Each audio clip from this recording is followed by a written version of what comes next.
Afternoon, everyone. This is Andrew with Redtail Woods, and today I'm going to be doing a review of the MK Martin Meteor 78 pull-behind snowblower.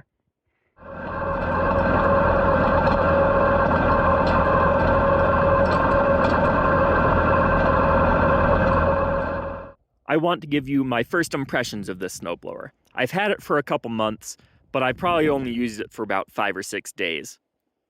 The last 3 days I've been using it have been up at our mountain property in the mountains of southwest Idaho. We have about 3.5 miles of unmaintained dirt road to get to the nearest maintained road, and our goal is to move up here and keep the road open all winter long. To do that, I got this snowblower, and I have it attached to a New Holland WorkMaster 60 tractor. I think one of the first things to talk about with this snowblower is that it is a pull-behind snowblower. There are a few options with snowblowers. You can get a front-mount snowblower, a rear-mount snowblower, or a pull-behind snowblower. With a rear-mount snowblower, you spend your entire time looking over your shoulder to see where you're going and driving your tractor in reverse. And with 3 miles of road, that wasn't practical.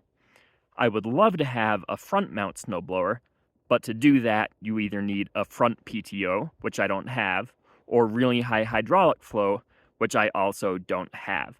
So for my use, the best option was the pull-behind. Or I could have gotten a front-mount plow, but we have a lot of slope, and it's hard to push snow against the uphill slope. And on the downhill slope, we often have fence that's been built by our neighbors, and I don't want to keep pushing a ton of snow over their fence. And since we can get 4 to 6 feet built up in a winter, not this winter, but some winters, I didn't want to be piling that snow further and further over their fence. With the snowblower, I'm able to blow the snow over their fence and not cause any problems. And overall, I've been pretty happy with the snowblower. I've had some problems. The biggest problem has been breaking shear bolts. I've gone through probably a dozen of them in 3 days.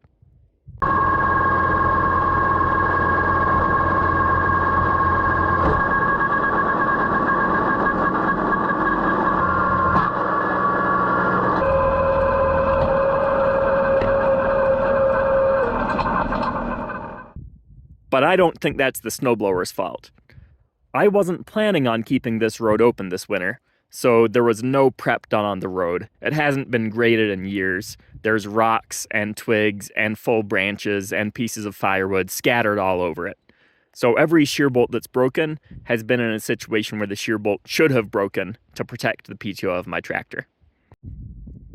And I would say these are the worst possible conditions for using a snowblower on a tractor. When I first started out clearing this, we had probably 2 feet of snow that had accumulated over the course of the winter, on top of soft dirt because it was above freezing. But even in those conditions, it still managed to move a lot of snow off the road. This is the MK Martin Meteor 78, which means it's 78 inches or 6.5 feet wide. I decided that was a great width because it lines up very well with the width of my tires. It's just a tiny bit wider than that. And that lets me basically clear the road in 2 passes, 1 pass down and 1 pass up. One thing I really like is having the hydraulics hooked up to the chute, so I'm able to rotate the chute and spray snow either direction. That's really nice when there's downhill one way and uphill the other way, so I can really move the snow all the way out of the way, spraying it downhill. With these really challenging conditions that I'm snowblowing in, the snowblower has held up to it great. At times I'm throwing as much gravel as I am snow if I'm not paying close attention. And basically any rock smaller than fist size, it seems to shoot through pretty consistently without too many problems. There are a few downsides to this snowblower. The first is cost. It cost about $8,600 from a local dealer. I probably could have found it cheaper, but I wanted the hydraulic chute, and I wanted a local dealer, so if I had problems, I had someone to go to. One other problem I have with this is the very wide assortment of bolt sizes on it. That shear bolt takes a 1/2 inch socket.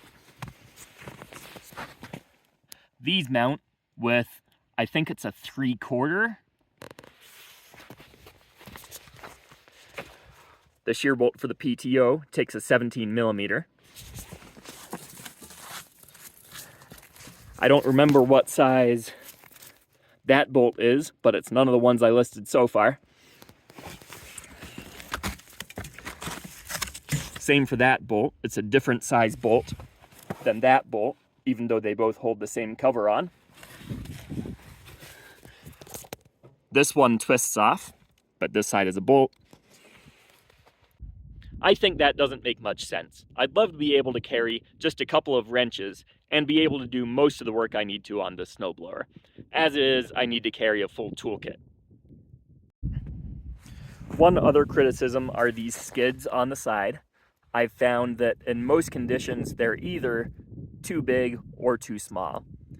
If there's dense snow, it floats it well above the dense snow and it doesn't really bite in.